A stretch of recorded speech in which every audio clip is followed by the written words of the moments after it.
and not deny them. It's important to continue those good practices, and in fact, what can bring us out of our bad feelings and offers a good healer. And can you please offer what time the closed meeting might be over today? Thank you. Okay, thank you. Next speaker, please. Roland, followed by Eugene. Roland, you may begin speaking when ready. Thank you, Mr. Chair, for the extra time to connect earlier. I wish to comment on 3.C and 3.D. On 3.C, the Skanska lawsuit, I'd like to remind the board that the three VTA people responsible for us getting into this situation were Caroline Gornat, Krishna Devi, and Dennis Radcliffe. And until we understand what happened in phase one, it's going to be very difficult to make recommendations about phase two. This is especially unfortunate because Skanska is one of the best tunnel designers and constructors in the world. On 3.D, the terms for the lease are correctly none of our business. However, the purpose is of a public record. We need to know why you want to effect this lease and where the source of revenues are funding. And I appreciate responses to both questions when you return back from closed session. Thank you. Okay, thank you. And next speaker, please. Eugene, you may begin speaking when ready. This is Eugene Bradley, Silicon Valley Transit users. Can everybody hear me? Yes, we can. Right. Welcome back, Carolyn. As you can see, you got a huge mess you got to clean up at VTA here. So I'll leave my comments at that. Other than that, let's just make sure to have compassion, not just for those who suffered and witnessed the events of 5/26. Also show that same compassion for people whose service is still not affected. And only through my own campaign did we even get a proper timeline. We need to at least put some of that money, at least into bringing back shuttle buses for the people that would normally take light rail. Let's remind everybody that real compassion is not a taco, and any disaster such as this, any horror such as this, compassion, as Joyce Ackerman noted in San Jose Spotlight, needs to go for both ends of this tragedy, the riders in as well as the workers. So let's show real compassion on both sides. Thank you. That concludes public comment, Chair Hendricks. Okay, thank you. So that's the end of our public comment section for our closed session items. To my board member colleagues, the closed session Teams link is in the calendar invite that was sent to you by the board office. Please click on that link or call in. And you can also just mute your Zoom microphone and turn off your video during the closed session, so you don't have to leave or log off Zoom. And so you're going to be able to return to the open session after our closed session. As a reminder to members of the public who have joined us today, we have an open session after the closed session, and we have several items on our closed session today. Elaine, I don't have my timeline in front of you. How long do we think our approximately closed session might last? Is it about over an hour? Chair, this is Evelyn. Yeah. I anticipate it would be about an hour. Okay, so that's our best estimate for members of the public wanting to know. So with that, we're going to recess to closed session now, and we'll see everybody back in open session when we do that. Colleagues, I'll meet you in the closed session team room.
To operate the bus.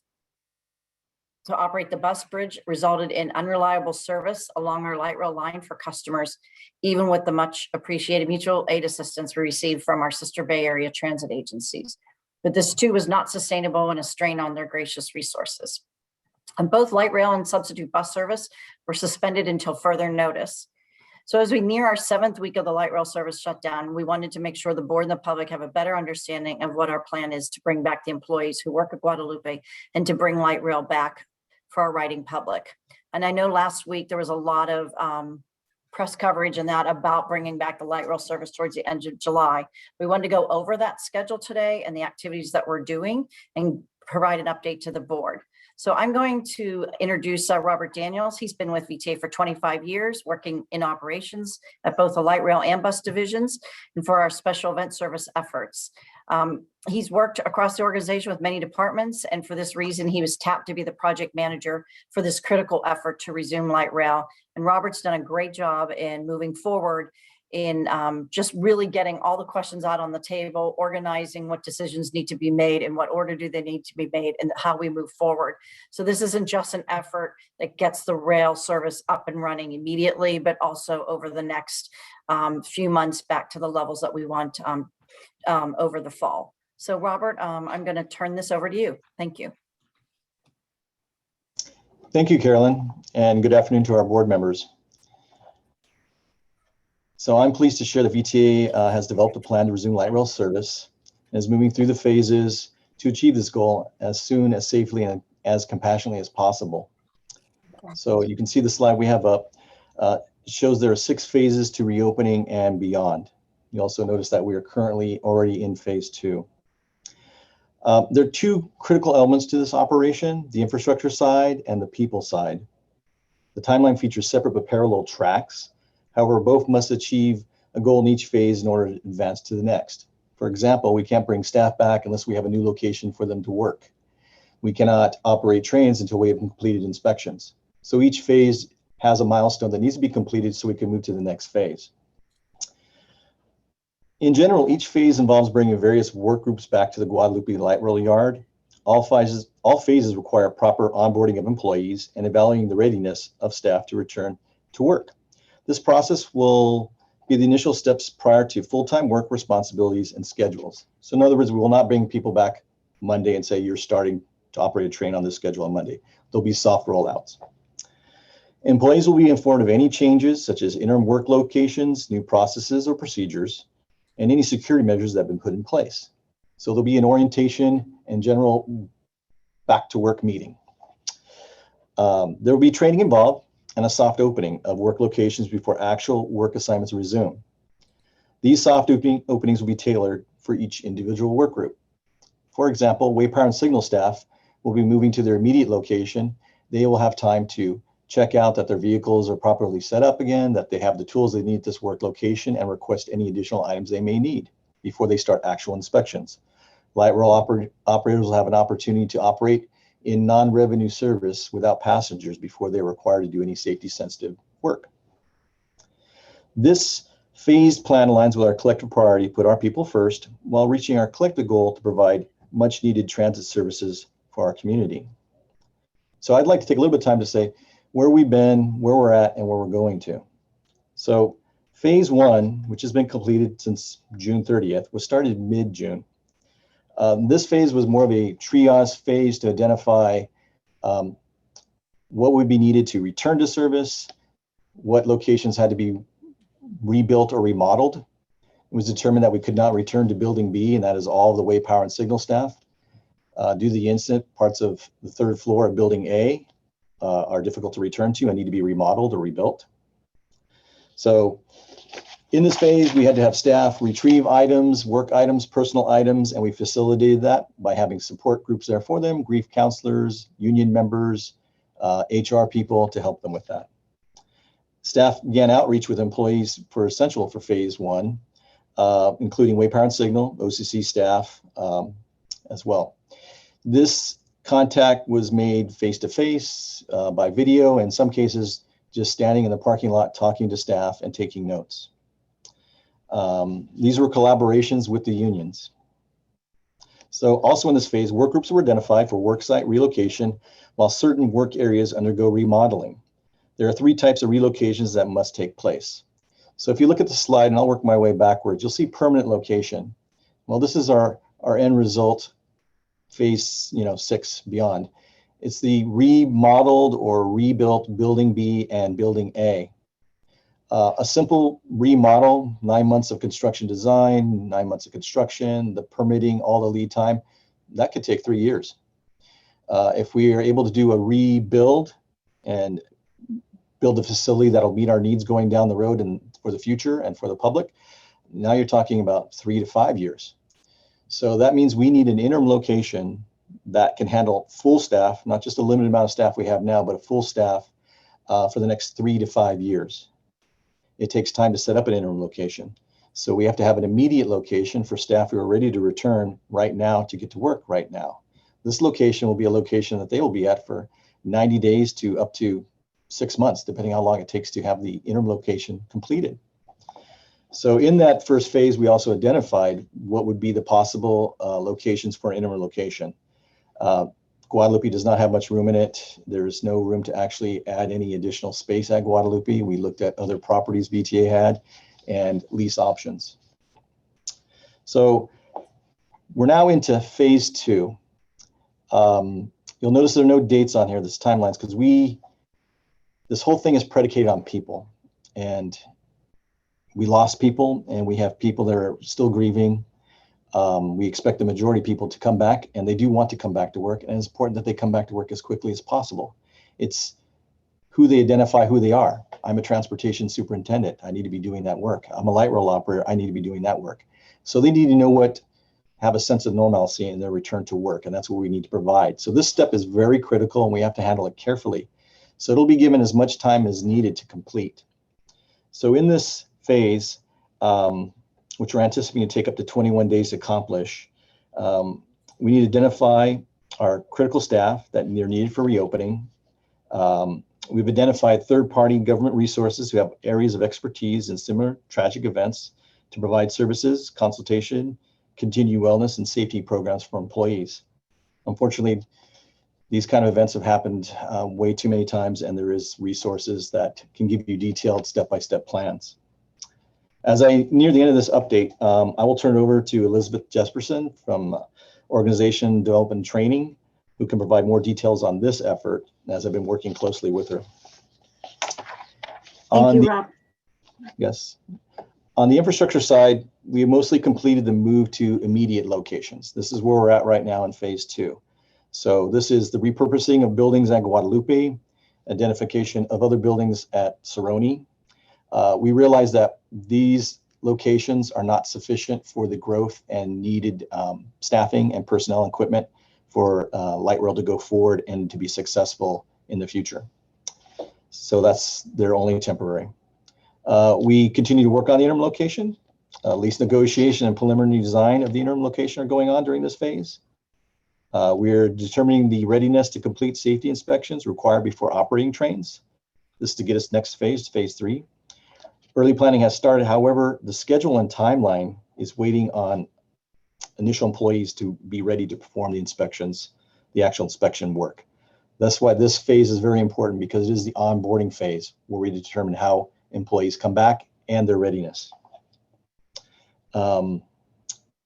We also in this phase have been put on notice by service management and working with them to develop service plan options with flexibility for service based on realistic staffing levels and the number of up vehicles we have available. We've begun the process of notifying wave power and signal staff to return to work for training and information about new work locations if applicable. And what we realized is that we have to provide that initial return to work where we welcome them to work. We provide them the training that they need, training that allows them to identify residual trauma, triggers in the workplace, being able to identify this in themselves, in their peers, and their staff. And then what they can do if they identify this. What are their options? What they can use to help them with this? This initial return back to work needs to be very clear and official. And so we're looking to have Carolyn and the bargaining groups sign off on this letter that says, this is your date to return back to work. This date will again be a soft opening. It'll be this orientation. It'll be this training. It'll be this information about the security measures. It'll be information about whether your new relocated location looks like and where you'll be working and who you're reporting to. And followed by that soft opening of just getting settled to work, see how people react. So going forward, with the next 3 phases involve continued onboarding of staff, infrastructure repairs, and a soft opening and non-revenue service before fully operational in the 5th phase. Our 6th phase is focused on service increases and outlined by our pre-pandemic new transit service plan from 2019. So we'd like to get back to that level. And so we have to start from very phase 1 and work our way all the way through that. So when I talk about some of the phases being completed, be aware that some items started in a phase may continue all the way to the end. For example, staffing. We need to recruit and hire new staff for these vital positions where we have very few staff and we've lost staff members. And this is moving forward, and this is going to have to continue all the way through the succession planning with apprenticeship programs, active recruiting, training, all that stuff. So we need to put in place a structure that goes down the road to make sure that light rail is in a good place for years to come. So we are working diligently and compassionately to bring Guadalupe employees back to work safely. We recognize that not everyone is on a different place in the recovery. We have many people which are ready to come back right now and start work, but we have some that are going to need more help and our assistance. We've engaged many professionals who have dealt with tragedy and the trauma that ensues. And one message remains consistent: the need for employees to return to a sense of normalcy as soon as it's safe and reasonable to do so. At this point, I would like to turn it over to Elizabeth Jesperson to update you on our resources from third-party consultants. Elizabeth, are you ready? You're up. Yes. Thank you. Again, I'm Elizabeth Jesperson, the Manager of Organizational and Human Capital Development, and I've been working with Robert and a group of other folks. A few weeks ago, VTA, in collaboration with the unions, began working with the California Victims Compensation Board to develop a roadmap for returning Guadalupe employees back to work safely and compassionately. The California Victims Compensation Board works with victims of crime to provide the tools and resources needed to help victims recover, heal, and thrive. They've offered several resources, including training from the Office for Victims of Crime Training and Technical Assistance Center. Yesterday, the Guadalupe onboarding team, which included myself, Robert, members of the union, and others, participated in a training with Dr. Tammy McCoy, a clinical forensic psychologist. The training equips management and leadership staff with the skills to assist victims with their acclimation to the workplace and help other staff with understanding the impact of trauma on their colleagues and themselves. This is the training that we are planning to have our employees review once they return to the workplace, and it will be tailored to each audience as they return.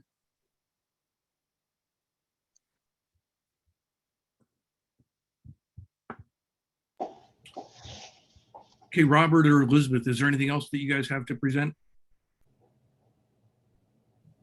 This is all I have at this time, unless there's questions. Okay, I'm going to go ahead and go to questions. We're going to go ahead and go to public comments first. I see there's at least one hand up. So can we go to our public speaker first right now? Yes, Roland, you may begin speaking when ready.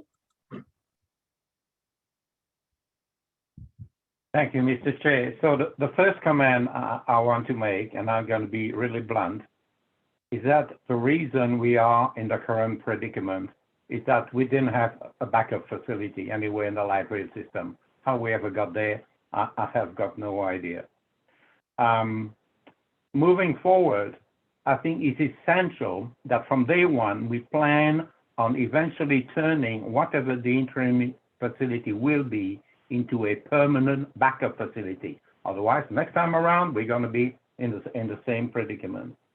I understand they're considering Cerrone. I didn't know it was Cerrone or close to light rail.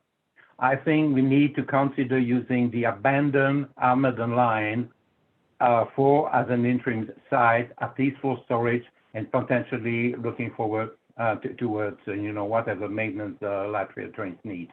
And that's my 2 cents for now. Thank you. Okay, thank you. Next speaker, please. Eugene, you may begin speaking when ready. Afternoon, board members. This is Eugene Valley, Silicon Valley Transit users. Just echoing some of Roland's comments regarding the need for at least another backup facility at the old Almaden Spur. Just one concern I have, and I'm glad I agree with Glenn Hendrick's need to have workers address how the $20 million that available from the state government will be spent. I agree with that move. That's a sensible move.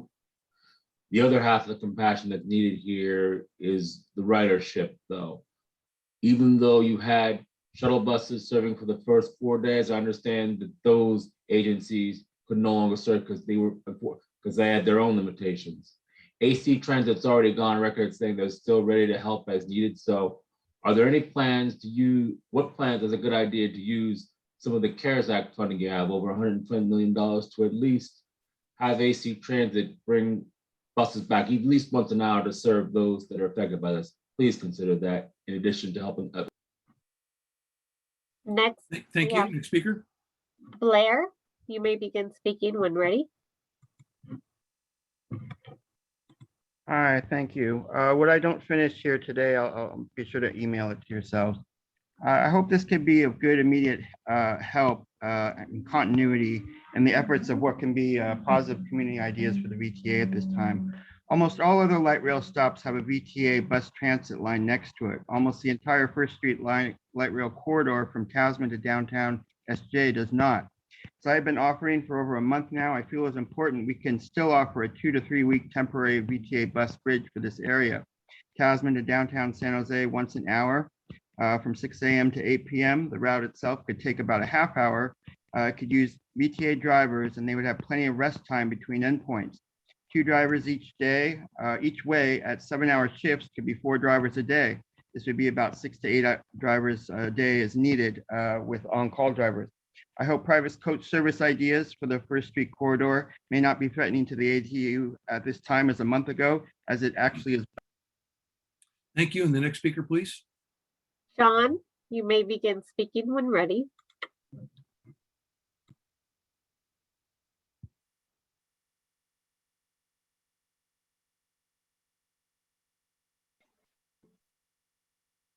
Can you hear me now? Yes. Okay, sorry about that. I forgot to mute myself. Okay, first of all, I had to take 3 buses instead of a light rail and a bus. So it takes me longer to get to work. And second of all, you know, football season is coming up soon. So we need to get this thing on the roll as soon as possible. If not, you guys are going to be sort of in a jam, because how are people going to get to the games at Levi Stadium? You know, I feel sorry for what happened. My hearts and prayers are out to the family. But again, August is coming up. We got 2 games coming up, I believe, in August for the home games at Levi Stadium. That's what I got to say. Thank you. And our next speaker, please. Monica, you may begin speaking when ready. Hi, I just want to say that I really support what you're all doing here, and I think the timeline is very reasonable, and I also think it's reasonable to prioritize maintaining service and reliability on the bus system, which has much higher ridership, instead of doing bus bridges for the light rail. And to the members of the public that are listening to this, please have more compassion for everyone at VTA. Throughout the pandemic, VTA employees risk their lives every day to keep transit running and help us get around. And now it's really our turn to show our support for them by being patient here. Been seeing a lot of hate on social media and the press, and listened to the comment at the Sunnyvale Council meeting and a few other council meetings throughout the county. And it's really not okay to be this hateful. So I just really want to encourage people to stop and just be a lot more patient and compassionate. Thank you. Monica, thank you for your comments. I don't see any other public speakers. Is that correct? That is correct, Chair Hendricks. Okay, I'm going to go ahead and close the public speaker section then and go to my colleagues and see if they have any thoughts, comments, or questions. Member Constantine. Thank you, Chair. I'm wondering if someone can address counseling issues, if those are being met, and if there's any more funding that needs to be allocated for counseling for our employees. Staff? Liz or Robert? I would say, Elizabeth, you can run with that one. I do believe that grief counselors are still available, and through EAP, as well as we've been providing toll-free numbers for people to link up to grief counselors. Looks So like Elaine wants to add something.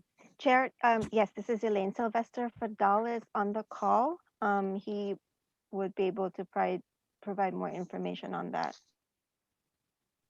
Sylvester, please unmute. Hi, Elaine. Thanks for unmuting me.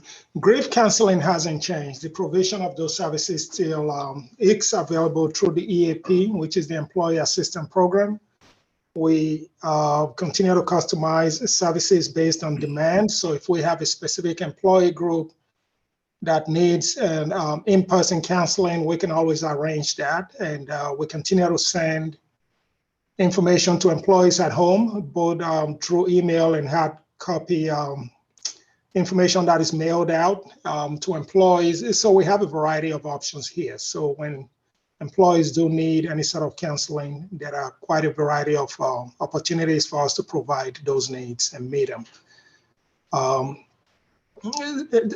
But as you know, over the last couple of weeks, the demand for in-person grief counseling has dropped significantly, but we still have the option of meeting the needs of all employees when called upon.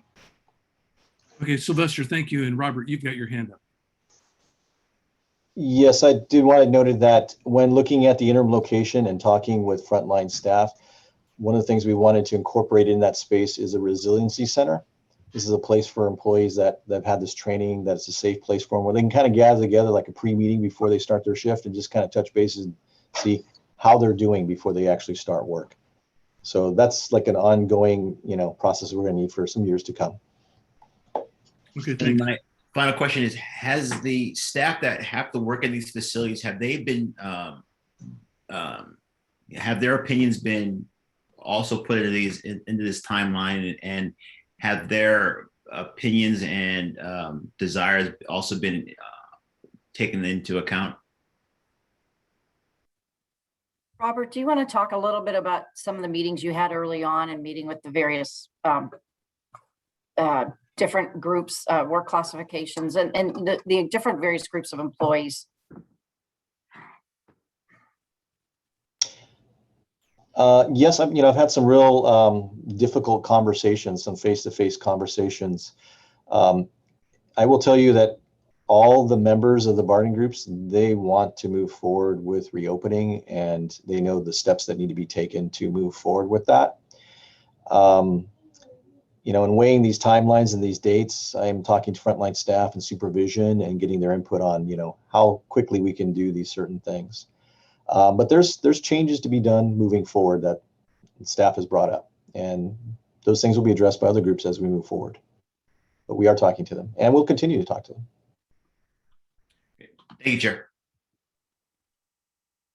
Okay, thank you, Rich. Any other comments or thoughts from my colleagues?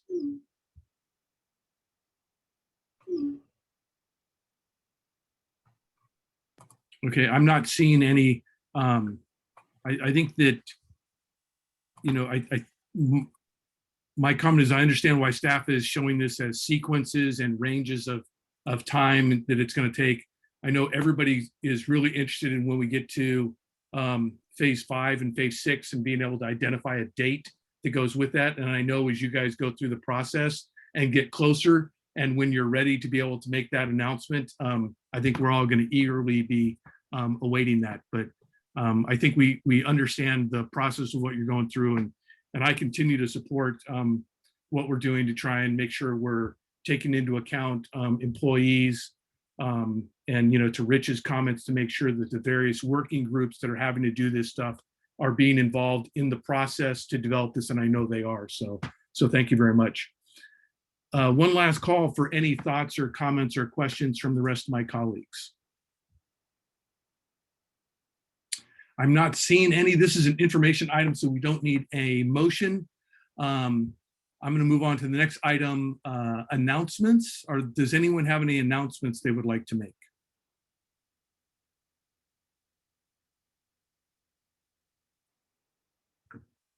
I just want to double check with my parliamentarian people. Do I need to take public comments on other items or anything else that we've discussed? This is Elaine, Chair, not really on announcements. Okay, all right, thank you. Then I'm going to go ahead and move to adjournment. First off, before I adjourn, I do want to go ahead and acknowledge Yen that Carolyn has joined. We are all so happy that she is here and started yesterday. And again, thank you to Evelyn and to the rest of the staff that just stepped up through the last 6 months through extraordinary times. So I'm going to go ahead and adjourn today's meeting at 3:39. Our next regular meeting is scheduled for August 5th, and I'm now going to go ahead and adjourn today's meeting. Thank you all for being able to attend and getting our business done. Thank you very much.